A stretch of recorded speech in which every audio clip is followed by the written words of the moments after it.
Okay. And hello, everybody. I'm actually speaking with Ashley Brigman. Did I say your last name correctly? Yes, that's correct. Yes. And I know you are with Therapy 360 out of Columbia, South Carolina, and Yes. you are a speech and language pathologist as well. So, can you tell me about exactly all the details of what a speech and language pathologist does? So there's a saying that I can't fit everything on my name badge that we do. So we have like speech language pathologist is the thing, but we pretty much treat from the brain to the lungs.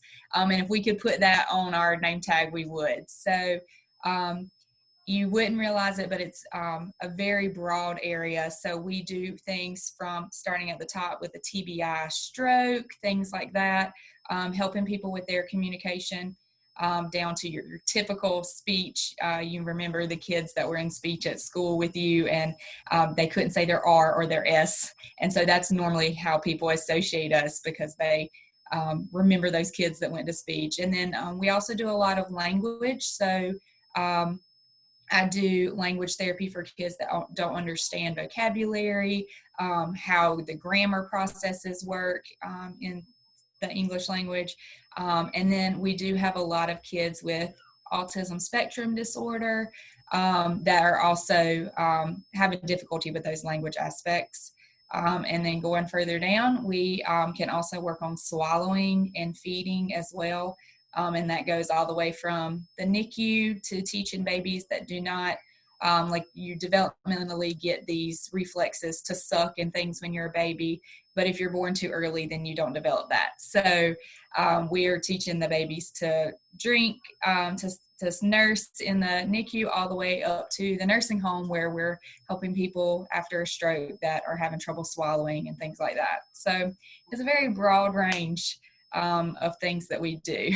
And, just listening to you name all of the things that are involved in your day to day operations, it really is a testament to, although how rewarding this job may be, you have to have a lot of patience. Would you agree with that? Yes, absolutely. Yes. And can you tell me, speaking of day to day operations, just what does your normal day look like when you come in? What is the general procedure?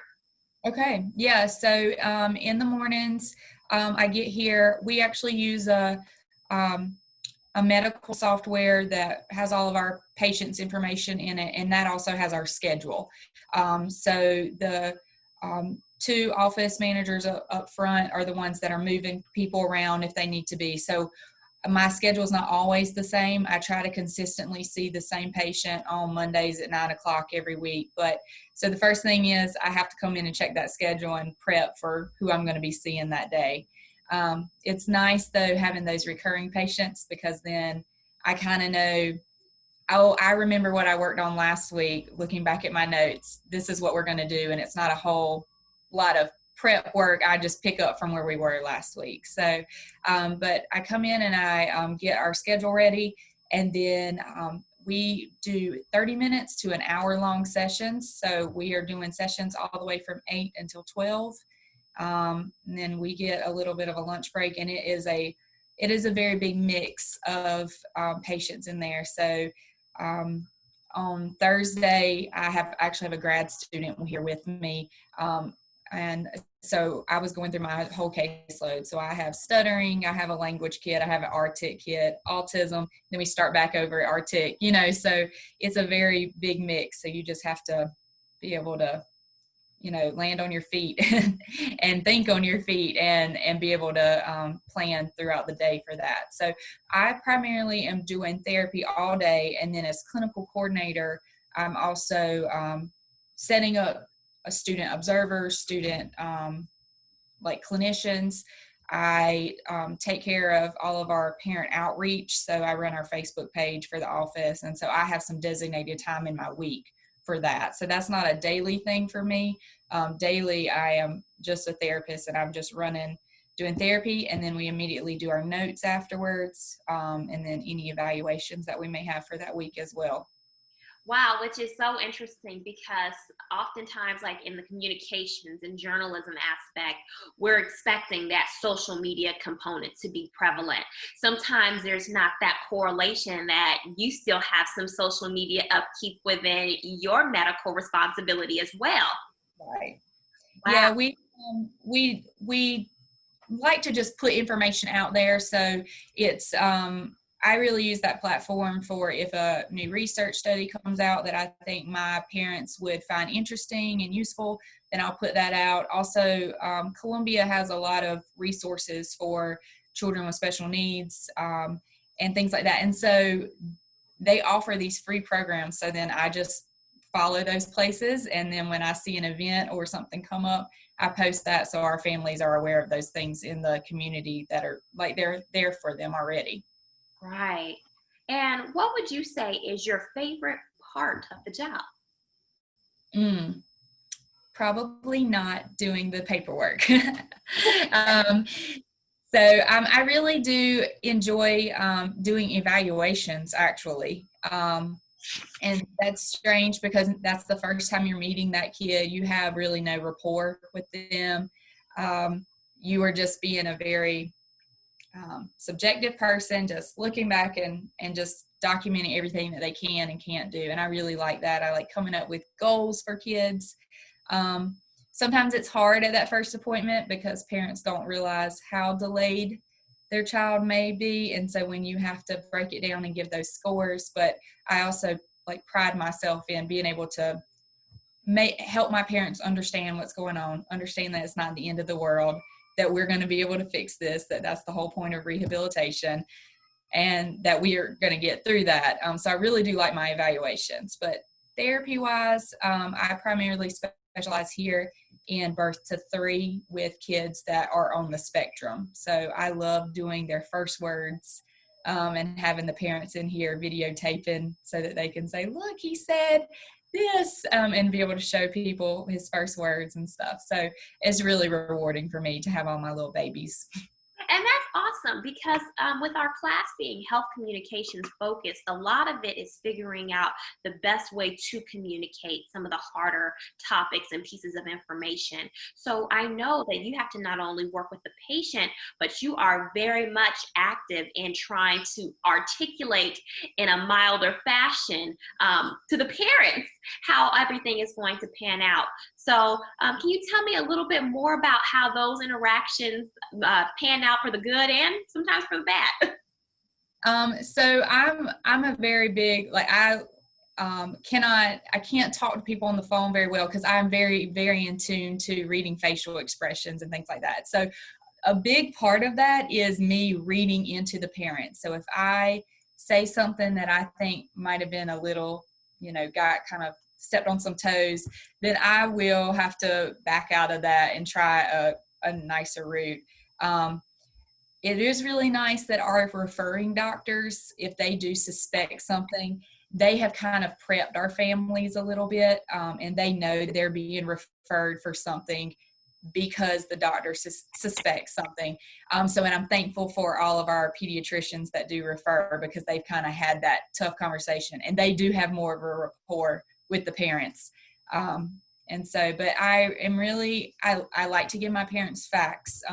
Actually, I'm going to stand up and grab a little chart that I have that I show all of my parents for the eval. Okay.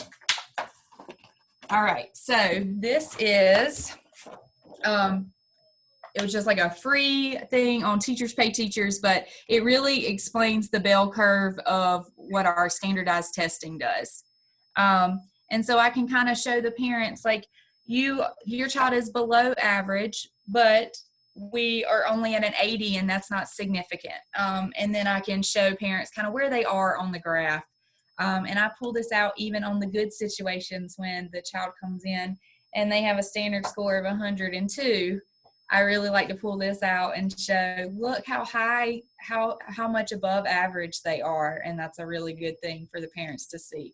So I still like using my, using the numbers, using the facts, but I also am trying to be very empathetic and explain to the parents. So it's kind of a mix of my numbers and the emotion. And I've had some parents that have not taken things well and were upset. And at that point, we can look at maybe there's a parent group that they could attend, to like a support group. And then I try to get my parents in touch with that. And then I also have parents that walk in, and when I give them the results, they say, "Oh, I knew it." And so it just kind of validated all of their research and their hard work that they had done. And now they're just thankful that the child's going to be able to get the services that they need. Absolutely. And I love that you have visual aids, because a big portion of this class that I am educating my students on is the importance for visual aids and making sure they're easy to read and understand for your patients. So for you to show that bell curve and for you to break it down so effortlessly, even just looking at it from the screen, I could clearly follow what was going on. Right. So I really hope that my students take away from that. And now that we know what your favorite part of the job is, what would you say is your least favorite part? Let's see. I really do get bummed out and kind of burned out with the paperwork aspect, but that comes with the job. You have to have your documentation to be able to get reimbursement from the insurance companies. Mm-hmm. So that's kind of just a fight that you don't even need to worry with, because that's how the medical field works. I really do hate when I have kids that I can obviously tell there is a delay, there's something going on, but these tests don't show that number to be as low as I'm perceiving it. Mm-hmm. And then unfortunately, almost all insurances require a standard score of XYZ or lower. And so I get kind of upset when I'm like, I know that that kid needs some services, but their score wasn't low enough. And then you want to be the fairy godmother that can jump in and help all the people that couldn't get the extra help. So, but usually those scores will lower if as the child gets older, their ability and their average range, it decreases. And so then they will be able to qualify maybe the next year. So then I say, okay, we'll come back in for the 5th birthday and we'll try that out. But it really does, that's kind of the hard part when you're explaining to parents, like, yeah, I see there's a problem and I can't do anything about it because of the logistics of it. Mm-hmm. And what prompted you to go into this field? So my brother was actually in speech therapy. Looking back now, I actually went to Columbia College for undergrad. Awesome. So I got my BA from Columbia College for speech therapy, and then went to University of South Carolina for my master's. And so anyway, when I got to Columbia College and I was learning all these phonological processes, which are, a speech impairment, and you learn all these typical substitutions that kids have, my brother had none of them. I don't know. So I look back and I saw how well that therapist worked with my brother and how easily he got out of therapy. I think he was only in therapy for 9 months, and he had a lot of communication problems. So it was actually even more interesting when I picked this job, and I picked it in 8th grade and went straight through high school and just knew I was going to be a speech therapist. But then when I started at Columbia College, it was really interesting to see that therapist was kind of the person that motivated me to be able to do this, and to see how hard her job was, because none of my brother's, none of his errors were appropriate, and it was just going to be a really hard job for her. So it was an awesome person. And that's kind of how I got into this, was having to deal with my brother. I was kind of his translator at home, and he didn't speak till he was 4. So I kind of read his gestures and things, and I would tell people what he was saying. So I've kind of been a speech therapist from way back. Wow. And what do you think makes you the most successful at your job? I really love, like I said, I primarily do my birth to 3, and seeing those kids when they're no longer frustrated and they can get something that they want for the first time without having a screaming fit. And then also having the parents just like look at me with kind of disbelief when a child says a word for the first time. And I don't know, it's just, there's so much emotion in that when the kids realize, oh, when I use my words, it's not that hard. The process getting there is hard, but it's just really interesting for them to see like that communication is so big. And it's not just working on R and S that I'm giving these kids their first words, and that's really rewarding, and I really like that. Absolutely. And other than the fact that you are a Columbia College alum, would you say that your education, both at the undergraduate and graduate level, were a good measure of exposing you to exactly what was going to come with the job? Yes, I agree. So Columbia College is actually one of the very few programs, maybe the only program in the state that has the undergrad program for speech pathology. And so just doing that with Columbia College, I cut off a year of my schooling for my master's, because if you don't have a background in it, then you have to take all of this extra coursework. And I was very fortunate to get amazing practicum supervisors with Columbia College, people that just volunteered their time to let us come in and work in their clinics, work in their classrooms, things like that. And I feel like Columbia College definitely prepared me. And so I went straight in from Columbia College to a job in the schools as a bachelor level. It was not the law yet that you had to have a master's. So I did my first year of work and grad school at the same time. And then it was very difficult. And then USC is great.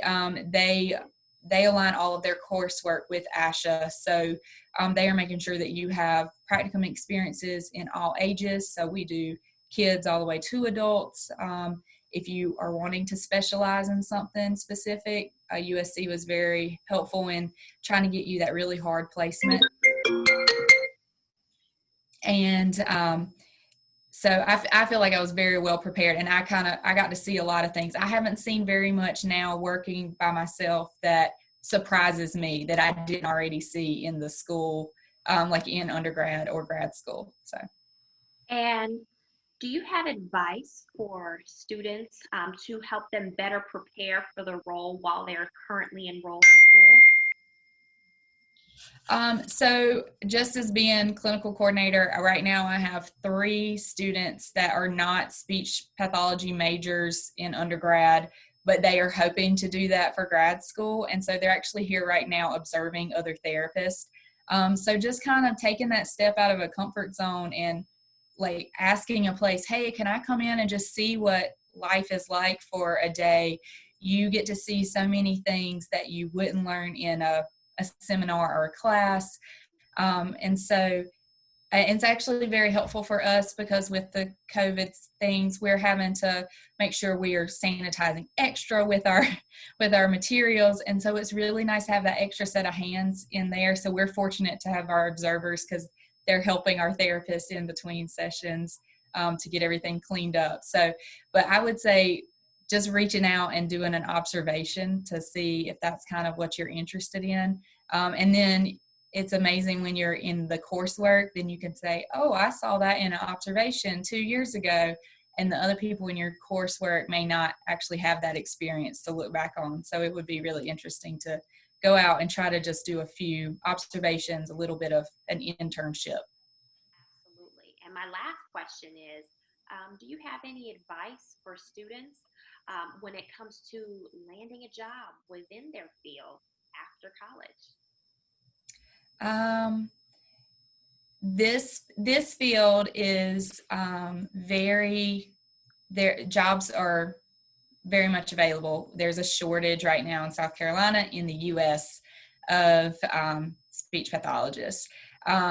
So I would say go ahead and go with a place that, make sure you're with that population that you love. We unfortunately have had a lot of people that this was a job they landed in the pediatric population.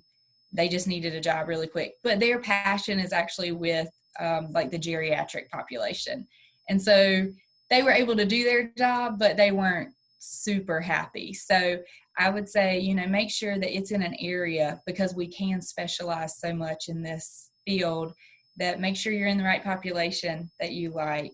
It's okay to bounce around, but once you figure that out, I would say make sure you're applying for those jobs that are in your area. That way you'll seem knowledgeable, or you will be knowledgeable when you're doing your interview.